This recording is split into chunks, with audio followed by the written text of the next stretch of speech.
Friends, welcome back to my channel. ఈరోజు మీకు ఈ సీరియల్లో ఏం జరిగిందో తెలుసుకోవాలి అనుకుంటున్నారా? అయితే వెంటనే మనం సీరియల్లోకి వెళ్దాం.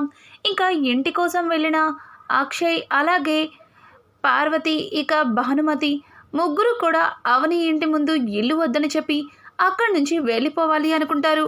ఇక బ్రోకర్ అయితే వాళ్ళకి ఎట్లాగోలా నచ్చచెప్పి అక్కడే ఉండాలని ప్రయత్నిస్తాడు. ఇక అదే టైంలో అక్కడికైతే మీనాక్షి వస్తుంది. మీనాక్షి అయితే వాళ్ళని చూసి ఒక్కసారిగా షాక్ అయిపోతుంది.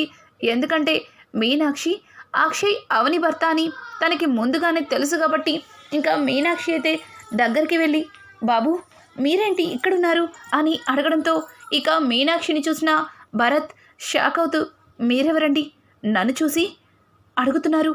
ఇంతకుముందు మిమ్మల్ని నేను ఎప్పుడు చూడలేదు అని చెప్పి ఇంకా అక్షయ్ అయితే మీనాక్షితో అంటూ ఉంటే, మీనాక్షి బాబు నేను మీకు తెలియకపోయినా మీరు నాకు బాగా తెలుసు.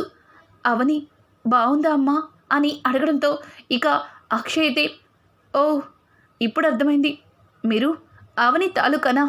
చూడండి అవని గురించి నా దగ్గర మాట్లాడద్దు అని చెప్పడంతో ఇక మీనాక్షికి ఏమీ అర్థం కాదు. ఇదేంటి ఇట్లా మాట్లాడుతున్నారు? ఇప్పుడు అవని గురించి ఎత్తకపోవడమే మంచిది. పైగా వీళ్ళని చూస్తుంటే ఇంటి నుంచి బయటకు వచ్చేసినట్టు అనిపిస్తుంది అని చెప్పి ఇక మీనాక్షి అయితే, చూడండి బాబు మిమ్మల్ని చూస్తుంటే ఏదో ఇబ్బందుల్లో ఉన్నట్టు అనిపిస్తుంది. మీరేమి అనుకోకపోతే మీరు మా ఇంట్లో ఉండొచ్చు అని అంటూ ఉంటే ఇక పక్కన ఉన్న పార్వతి, ఏం అవసరం లేదు, మీరు ఆ అవని మనిషి అయినప్పుడే ఇక మీతో మాటలు అనవసరమని మాకు అనిపిస్తుంది.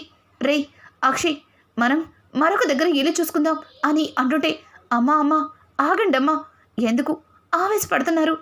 అవని తెలుసు అన్నాను, అవని తాలూకా మనిషి అని చెప్పలేదు. మీరు ఇంటి కోసం ఇబ్బంది పడుతున్నట్టుగా నాకు తెలుస్తుంది. మీరేమనుకోననుకుంటే మీరు నాతో పాటు మా ఇంట్లోనే ఉండొచ్చు. అక్కడ మీకు ఎట్లాంటి ఇబ్బంది ఉండదు. నేను ఆ ఇంట్లో ఒక్కదాన్నే ఉంటాను అని చెప్పి మీనాక్షి అయితే ఇక వాళ్ళకి నచ్చ చెప్తుంది. ఇక ఎక్కడ ఇల్లు దొరకని అక్షయ్, అమ్మా ఆవిడ చెప్పినట్టు ఎక్కడో దగ్గర ఇల్లు దొరికే వరకు మనం అక్కడ ఉండడమే మంచిదనిపిస్తుంది అని చెప్పడంతో ఇక పార్వతి అయితే ఇష్టం లేకపోయినా సరే అందుకు ఒప్పుకుంటుంది. ఇక పార్వతి అలాగే అక్షయ్ ఇక భానుమతి ముగ్గురు కలిసి మీనాక్షితో పాటు మీనాక్షి ఇంటికైతే వెళ్తారు. ఇక మీనాక్షి వాళ్ళ ముగ్గురిని చూసి చాలా సంతోషిస్తుంది. ఇంకా అలాగే ముగ్గురి కోసం వేడివేడిగా కాఫీని పెట్టి ఇస్తుంది. అది చూసిన పార్వతి, ఎందుకండి ఇవన్నీ ఇప్పుడు అని అంటుంటే, అయ్యో భలే వాళ్ళే, మీరు గొప్పగా బ్రతికారు. ఇట్లాంటి ఇంట్లో ఉండాలంటే మీకు ఇబ్బందిగానే ఉంటుంది. పైగా ఇంటి కోసం మీరు తిరిగి తిరిగి అలసిపోయినట్టు కనిపిస్తున్నారు. ముందు ఈ కాఫీ తాగండి అని చెప్పి ఇక మీనాక్షి అయితే వాళ్ళకి కాఫీని ఇస్తుంది. ఇక అక్షయ్ కాఫీ తాగడగానే ఒక్కసారిగా తనకి అవని గుర్తొస్తుంది. అచ్చం అవని పెట్టిన కాఫీ లాగానే అనిపించడంతో అక్షయ్కి అస్సలు నచ్చదు. ఇక అక్షయ్ కాఫీ తాగకుండా అక్కడే పెట్టేసి బయటికి వెళ్తుంటే, బాబు ఏమైంది బాబు, కాఫీ నచ్చలేదా అని అనడంతో, లేదండి మీరు చాలా బాగా పెట్టారు, కానీ నాకే తాగాలని లేదు. అమ్మా నేను ఏదైనా జాబ్ కోసం ట్రై చేస్తాను అని చెప్పి ఇక అక్కడి నుంచి అక్షయ్ అయితే వెళ్ళిపోతాడు. ఇక ఇదంతా ఇలా ఉండగా అవని అయితే, అసలు ఈయన ఆ భాస్కర్ గారి ఇంటి నుంచి ఎందుకు వెళ్ళిపోయారు? అసలు అక్కడి నుంచి వెళ్ళాల్సిన అవసరం ఏముంది? అక్కడ వాళ్ళకి బాగానే ఉందని చెప్పారు కదా అని చెప్పి అవని అయితే ఆలోచిస్తూ ఉంటుంది. ఇక ఇంతలో శ్రీకర్ ఫోన్ చేసి, వదిన అసలు మన కంపెనీ షేర్లన్నీ మరొక కంపెనీకి కొలాప్స్ అవడానికి కారణం పల్లవి, అలాగే వాళ్ళ నాన్న చక్రధర చేసిన పని వదిన అని చెప్పడంతో ఒక్కసారిగా అవని షాక్ అయిపోతుంది. నాకు తెలుసు ఇది దాని పని అని, కానీ ఇక నుంచి ఆ పల్లవిని చూసి చూడనట్టు వదిలేశాం, కానీ ఇక పల్లవిని వదిలిపెట్టేదే లేదు. పల్లవికి బుద్ధి చెప్పాలి అని చెప్పి ఇంకా అవని అంటుంటే, వదిన ఏం చేస్తాం వదిన, ఆ పల్లవి మాటలు వింటుంటే ఇప్పటికిప్పుడే ఆ పల్లవి గురించి అందరి ముందు నిజాన్ని బయటపెట్టి శిక్ష పడేలా చేయాలనంత కోపం వస్తుంది. కానీ నీ వల్లే పల్లవిని ఏమీ అనలేకపోతున్నాను. అయినా మన కుటుంబం మీద అంత పగ పెంచుకోవడానికి మనం పల్లవికి ఏం అన్యాయం చేశాం వదినా అని చెప్పడంతో ఇక అవని అయితే, చూడు శ్రీకర్, నువ్వు ఆవేశపడకు. ఆ పల్లవి గురించి నాకు బాగా తెలుసు. నువ్వు తనని ఫాలో చేస్తున్నావని, ఇవన్నీ తెలుసుకున్నావని తనకి తెలిస్తే కనుక తను ముందుగానే జాగ్రత్త పడిపోతుంది. సరే, నువ్వు కేర్ఫుల్గా ఉండు. తర్వాత ఏం చేయాలో నేను ఆలోచిస్తాను అని చెప్పి అవని కాల్ కట్ చేస్తుంది. ఇంతలో రాజేంద్ర అక్కడికి వచ్చి, అమ్మ అవని, భాస్కర్ ఇంటి నుంచి అక్షయ్ వెళ్ళిపోయాడని తెలిసింది. ఇప్పుడు అక్షయ్ వాళ్ళు ఎక్కడున్నారో తెలుసా అని అడగడంతో దానికి అవని, తెలీదు మావయ్య గారు. పాపం ఇల్లు లేక జాబ్ లేక ఎంతలా ఇబ్బంది పడుతున్నారో. వాళ్ళ కోసం నేను మన ఎదురింటిని ఏర్పాటు చేశాను. కానీ మన ఇంటి ముందు ఉండనని చెప్పి అక్కడి నుంచి వెళ్ళిపోయారట. వాళ్ళని అట్లాంటి స్థితిలో నేను చూసి తట్టుకోలేకపోతున్నాను మావయ్య గారు అని చెప్పి అవని బాధపడుతూ ఉంటే, ఇంతలో భరత్, వదిన, అక్క నువ్వేం కంగారు పడనక్కర్లేదు. బావగారు అలాగే మీ అత్తయ్య గారు అందరూ కూడా సేఫ్గానే ఉన్నారు. ఉండడానికి ఇల్లు కూడా దొరికింది. పైగా వాళ్ళకి అన్ని ఏర్పాట్లు చూసుకుని మనిషి కూడా ఉన్నారు అని చెప్పడంతో ఒక్కసారిగా ఆ మాట విన్న అవని చాలా సంతోషిస్తూ, భరత్, నువ్వు చెప్పింది నిజంగానే అత్తయ్య వాళ్ళకి ఇల్లు దొరికిందా అని అంటుంటే, అవునక్క, వాళ్ళకి ఇల్లు దొరికింది. వాళ్ళని అమ్మే స్వయంగా మన ఇంటికి తీసుకెళ్ళింది అని చెప్పడంతో ఒక్కసారిగా అవని షాక్ అయిపోతుంది. ఏమంటున్నావు? అమ్మ తీసుకెళ్ళిందా అని అంటుంటే, అవును, ఇదిగో ఇప్పుడే అమ్మ నాకు ఫోన్ చేసి వాళ్ళని తీసుకెళ్లాలని చెప్పింది. అసలు వాళ్ళు ఇంటి నుంచి ఎందుకు వచ్చారని అమ్మ నన్ను రకరకాల ప్రశ్నలు అడుగుతుంది. పైగా నీ గురించి బావ మండిపడుతున్న మాటలు విని అమ్మ చాలా కంగారు పడుతుంది. ఒక్కసారి నువ్వు అమ్మతో మాట్లాడక్క అని చెప్పడంతో ఇక అవని అయితే మీనాక్షితో మాట్లాడుతూ అమ్మా అని అనడంతో మీనాక్షి చాలా ఎమోషనల్ అయ్యి, అమ్మ అవని, నువ్వు బాగానే ఉన్నావా? నేను విన్నదంతా నిజమేనా? అల్లుడు గారికి నీకు మధ్యలో గొడవలా అని అడగడంతో, అమ్మ అదేం లేదు, అది చిన్న చిన్న గొడవలే. నువ్వు మా గురించి ఎక్కువగా ఆలోచించి కంగారు పడకు. త్వరలోనే అన్నీ సర్దుకుంటాయి. తర్వాత ఆయన నేను ఒక్కటవుతాం. నువ్వు అత్తయ్య గారిని, ఆయన్ని, బామ్మగారిని మన ఇంటికి తీసుకెళ్ళావని భరత్ చెప్తున్నాడు. అమ్మ, వాళ్ళకి ఏ లోటు లేకుండా నువ్వు జాగ్రత్తగా చూసుకోవాలి అని చెప్పడంతో ఇక మీనాక్షి అయితే, అయ్యో అవని, ఎంత మాట, వాళ్ళని జాగ్రత్తగా చూసుకుంటాను అని చెప్పి ఇక మీనాక్షి చెబుతుంటే, అమ్మ, నువ్వు ఎట్టి పరిస్థితుల్లో నువ్వు మా అమ్మవన్న నిజం వాళ్ళకి తెలియకూడదు అని చెప్పడంతో, లేదమ్మా, నేను చెప్పలేదు, సరే నేనుంటాను అని చెప్పి ఇక మీనాక్షి అయితే కాల్ కట్ చేస్తుంది. ఇక అవని అయితే, మావయ్య గారు, ఆయన, అత్తయ్య, బామ్మగారు ఎక్కడో లేరు, మా మా మా అమ్మ దగ్గరే ఉన్నారు.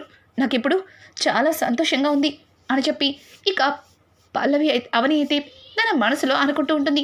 ఇది ఇలా ఉండగా పల్లవి అయితే కొంతమంది రౌడీలతో ఫోన్లో మాట్లాడుతుంది. ఇక ఆ రౌడీలైతే, మేడం, సరే మేడం, మీరు చెప్పినట్టే చేద్దాం, కానీ మాకివ్వాల్సిన డబ్బు అని అంటుంటే, రే ఈడియట్, నీకివ్వాల్సిన మొత్తం కూడా ఇప్పుడే ట్రాన్స్ఫర్ చేస్తాను. అలాగే నువ్వు కనుక నేను చెప్పినట్టు చేస్తే నువ్వు అడిగిన దానికంటే ఎక్కువే ఇస్తాను అని చెప్పి ఇక పల్లవి అయితే రౌడీతో మాట్లాడుతుంది. రౌడీ పల్లవి మాటలకి తెగ సంబరపడిపోతూ ఇంకా అవని వల్ల వీధి చివర కాపు కాస్తారు. అవని అయితే కాయగూరల కోసం ఇక బ్యాగ్ తీసుకొని కూరగాయలకి బయలుదేరుతుంది. అనుకోకుండా అవనిని కొంతమంది రౌడీలు చుట్టుముట్టి ఇక అవనికి కర్చీప్లో మత్తుమందిచ్చి తనని అక్కడి నుంచి తీసుకెళ్ళిపోతారు. అది చూసిన ఆ చుట్టుపక్కల వాళ్ళు ఆపడానికి ప్రయత్నిస్తారు. కానీ అవనిని తీసుకుని రౌడీలైతే వెళ్ళిపోతారు. ఇక ఇంతలో రాజేంద్ర ప్రసాద్ రావడంతో రాజేంద్ర ప్రసాద్కి చుట్టుపక్కల వాళ్ళు, ఎవండి, అవనిని ఎవరో కొంతమంది మనుషులు ఎత్తుకుపోతున్నారు, మేము ఆపాలని ప్రయత్నించాం. పాపం అవని ఇక్కడికి వచ్చి కొద్ది రోజులే అయినా తన మంచితనంతో మా అందరి మనసుల్ని గెలుచుకుంది. అట్లాంటి అమ్మాయిని ఆ రౌడీలు ఎత్తుకెళ్తుంటే ఆపలేకపోయాం అని చెప్పి ఇక చుట్టుపక్కల వాళ్ళు రాజేంద్రకి చెప్పడంతో ఒక్కసారిగా రాజేంద్ర కాఫీ తాగుతున్న కప్పుని కింద పడేస్తాడు. ఇక అమ్మ అవని అని చెప్పి రాజేంద్ర ముందుకెళ్తుంటే కుటుంబంలో అందరూ కూడా గబుక్కున రోడ్డు మీదకి పరుగులు తీస్తారు. కానీ అప్పటికే అవనిని రౌడీలు అక్కడి నుంచి పట్టుకెళ్ళి కిడ్నాప్ చేస్తారు. ఇక రౌడీలైతే అవనిని కిడ్నాప్ చేసి ఒక ప్లేస్లో పెడతారు. అక్కడికి కొంతసేపటికి చక్రధర్ అలాగే పల్లవి కొన్ని డాక్యుమెంట్స్ని తీసుకుని అవని ముందుకైతే వెళ్తారు. అవని కళ్ళు తెరిచి చూసేసరికి అక్కడ అంతా చీకటిగా ఉంటుంది. రే, ఎవర్రా మీరు? నన్ను ఎందుకు కిడ్నాప్ చేశారు? అసలు నన్ను ఇక్కడికి ఎందుకు తీసుకొచ్చారు? మీకు నన్ను తీసుకురమ్మని ఎవరు చెప్పారు అని చెప్పి అవని వాళ్ళని అడుగుతూ ఉంటుంది. ఇక అక్కడికి వచ్చిన పల్లవి అయితే, ఎందుకక్క అంతలా ఆవేశపడుతున్నావు? నువ్వు ఇక్కడికి రావడానికి కారణం నేనే అక్క. ఏంటక్క అలా చూస్తున్నావు? నేను నీ తోటి కోడల్ని పల్లవిని అని చెప్పి ఇక లైటింగ్లోకి వెళ్ళి నిలబడుతుంది. ఒక్కసారిగా పల్లవిని చూసిన అవని, నాకు తెలుసు ఇలాంటి పనులు నువ్వు తప్ప ఇంకెవ్వరూ చేయరు. అయినా నీకెన్నిసార్లు చెప్పినా సిగ్గులేదా? ఎందుకు పదే పదే తప్పుల మీద తప్పులు చేస్తున్నావు అని చెప్పి ఇక అవని అయితే పల్లవిని నిలదీస్తుంటే, కూల్ అక్క, కూల్, ఆవేశపడకు. చూడు, నేను నీ జోలికి రాకూడదు అని చాలాసార్లు అనుకున్నాను. కానీ నువ్వే ప్రతిసారి నన్ను కదిపి నాకు కోపం తెప్పిస్తావు. నాతో ఏదో ఒక తప్పు చేయిస్తావు. నీ వల్లే ఈరోజు అత్తయ్య వాళ్ళు రోడ్డున పడ్డారు అని అంటుంటే, నోరు ముయ్యవే. ఒక్కసారి నా చేతికున్న కట్లిప్పతీసి చూడు, అప్పుడు చెప్తాను. అత్తయ్య వాళ్ళు రోడ్డున పడడానికి కారణం, ఆస్తులు మొత్తం ఇట్లా పోవడానికి కారణం నువ్వేనని నాకు బాగా తెలుసు అని అంటుంటే, ఓ అయితే తెలిసిపోయిందా? ఇక నేనేం చెప్పక్కర్లేదా? ఎంతైనా నువ్వు తెలివైన దానివి. నేనేం చెప్పకపోయినా ఇట్టే తెలుసుకుంటావు. సరే కానీ ఇప్పుడు నువ్వు ఒక చిన్న సంతకం ఈ డాక్యుమెంట్స్ మీద పెడితే తర్వాత అందరం హ్యాపీగా ఉండొచ్చు అని అంటుంటే, ఏం మాట్లాడుతున్నావు? నేను సంతకం పెట్టడం ఏంటి అని అంటుంటే, అవునక్క, నువ్వే సంతకం పెట్టాలి. ఎందుకంటే మావయ్య గారు ఇంటిని నీ పేరుకి మార్చారు కదా. ఆ ఇల్లు నా పేరుకి మారిస్తే తర్వాత అందరం కలిసి ఒకే ఇంట్లో సంతోషంగా ఉండొచ్చు. ఇంతవరకు పడుతున్న బాధలన్నీ దూరమవుతాయి అని అంటుంటే, ఛీ, సిగ్గు లేదా నీకు? ఆస్తి కోసం ఇంతటికి దిగజారుతావా? అసలు నీలాంటి దాన్ని నేను వదిలేయడం చాలా పెద్ద తప్పు చేశాను అని అంటుంటే, అక్క, ఇప్పుడు నువ్వు ఎంత అరిచి గీపెట్టినా చేసేదేమీ లేదు. చూడు, అత్తయ్య వాళ్ళు తిరిగి ఇంటికి రావాలన్నా, మళ్ళీ ఎప్పట్లా అందరం కలిసి ఉండాలన్నా ఆస్తి నా పేరుకి రావాలి.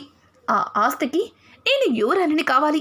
అట్లా అయితేనే నేను మళ్ళీ తిరిగి అందరినీ ఇంటికి రప్పించేలా నేను చేస్తాను. నువ్వు ఒక్క సంతకం పెట్టావంటే తర్వాత ఈ ప్రాబ్లమ్స్ అన్నీ క్లియర్ అయిపోతాయి అని చెప్పి పల్లవి చెప్తుంటే, అస్సలు నిన్ను నమ్మేదే లేదు. ఛీ, ఇట్లాగా ఇంకెన్నిసార్లే మోసం చేస్తావు? నువ్వేం చేసినా సరే ఆ డాక్యుమెంట్స్ మీద సంతకం పెట్టేదే లేదు. నీలాంటి వాళ్ళు ఉంటారని మావయ్య గారు ముందు జాగ్రత్తగా ఆస్తిని నా పేరుకి మార్చారు. కానీ అది తెలియక అత్తయ్య, ఆయన, అలాగే ఇంట్లో వాళ్ళు కొంతమంది నిన్ను గుడ్డిగా నమ్ముతున్నారు. నిన్ను నమ్మడం వల్ల ఈరోజు రోడ్డు మీద పడ్డారు అని చెప్పి ఇక అవని మాట్లాడుతుంటే, అయ్యో, ఎందుకక్క అంతలాగా గొంతు చించుకొని అరుస్తున్నావు?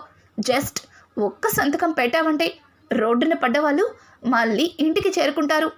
ఎప్పట్లాగే అందరం సంతోషంగా ఉంటావు. కానీ నువ్వు మాత్రం ఎప్పటికీ ఒకేలా ఉంటావు అని చెప్పి ఇక పల్లవి మాట్లాడుతుంటే, ఒసే రాక్షసి, నిన్ను వదిలేసాను చూడు.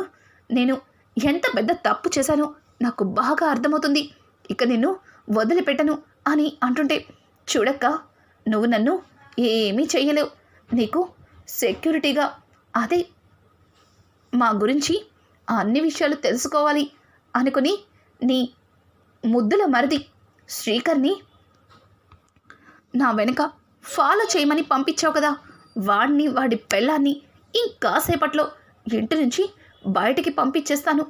తర్వాత ఆ ఇల్లు మొత్తం నాదవుతుంది. నువ్వు ఈ పేపర్స్ మీద సంతకం పెట్టినా పెట్టకపోయినా ఆ ఇంట్లో నేను మాత్రమే మహారాణిలా ఉంటాను. చూడు, మర్యాదగా దీని మీద సంతకం పెడితే మళ్ళీ తిరిగి అందరం అదే ఇంట్లో హ్యాపీగా ఉంటాం. ఇప్పటికే నీ వల్ల అత్తయ్య గారు, బావగారు, బామ్మగారు ముగ్గురు కూడా రోడ్డున పడి చాలా అంటే చాలా ఇబ్బందులు పడుతున్నారు. తరువాత వాళ్ళకి ఏం జరిగినా సరే దానికి నువ్వే కారణమవుతావు అని చెప్పి ఇక పల్లవి అయితే కావాలని అవనిని రెచ్చగొడుతూనే అవనితో ఇక ఆస్తి పేపర్ల మీద సంతకాలు పెట్టించుకోవడానికి ప్రయత్నిస్తుంటుంది. ఇక రానున్న ఎపిసోడ్స్లో అవని నిజంగానే ఆ ఆస్తి పత్రాల మీద సంతకాలు పెట్టబోతుందా?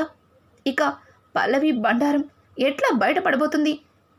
ఇక ఇక్కడ చూస్తే అవని అలాగే భరత్ ఇద్దరు కూడా చక్రధర్ పిల్లలే అన్న నిజాన్ని మీనాక్షి ద్వారా అక్షయ్ అలాగే పార్వతి తెలుసుకుంటారా? ఇట్లాంటి లేటెస్ట్ ఎపిసోడ్స్ మీకు మరిన్ని కావాలి అనుకుంటే మా ఛానల్ని సబ్స్క్రైబ్ చేసుకోవడం మాత్రం మర్చిపోకండి. Thanks for watching. Friends, welcome back to my